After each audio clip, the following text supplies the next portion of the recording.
पाहत आहोत जनकार्य न्यूज, जनतेच्या न्याय हक्कासाठी लढणारं एकमेव news channel Janakarya news. Shirol येथील प्रभाग क्रमांक 4 मधील गैरप्रकाराबाबत मुख्याधिकारी शिरोळ यांना आरपीआय आठवले गटकडून निवेदन।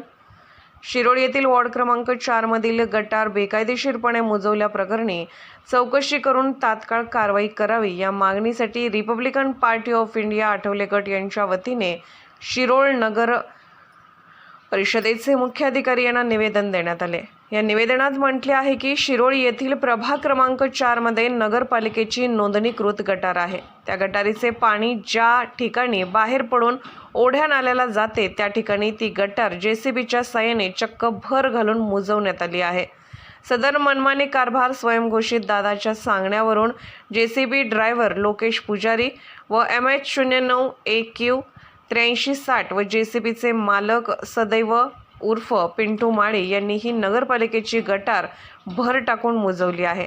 गटारीचे आउटलेट भर टाकून मुजवल्यामुळे गटारीचे पाणी तुंबून नागरिकांना नाहक त्रास होत आहे। याबाबत आरपीआयचे सदस्य अंकुश कुरणे यांनी जेसीबी मालक चालक यांच्याकडे विचारणा केली असता मला तू कोण विचारणार, प्रशासन माझ्या खिशात आहे, तुला काय करायचे ते कर अशा प्रकारची दादागिरीची भाषा वापरून कायदा हातात घेऊन सदर बेकायदेशीर प्रकार घडवला आहे।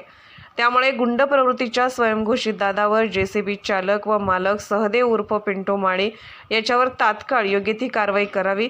तसेच या बेकायदेशीर कामात वापरण्यात आलेले जेसीबी व ट्रॅक्टर तात्काळ जप्त करावे।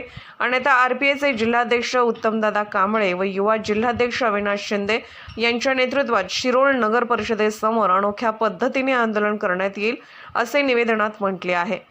यावेळी कायदा व सुव्यवस्थेचा प्रश्न निर्माण झाल्यास प्रशासन जबाबदार राहील असा इशारा सचिन कांबळे आरपीआय जयसिंगपूर शहर अध्यक्ष यांनी दिलाय।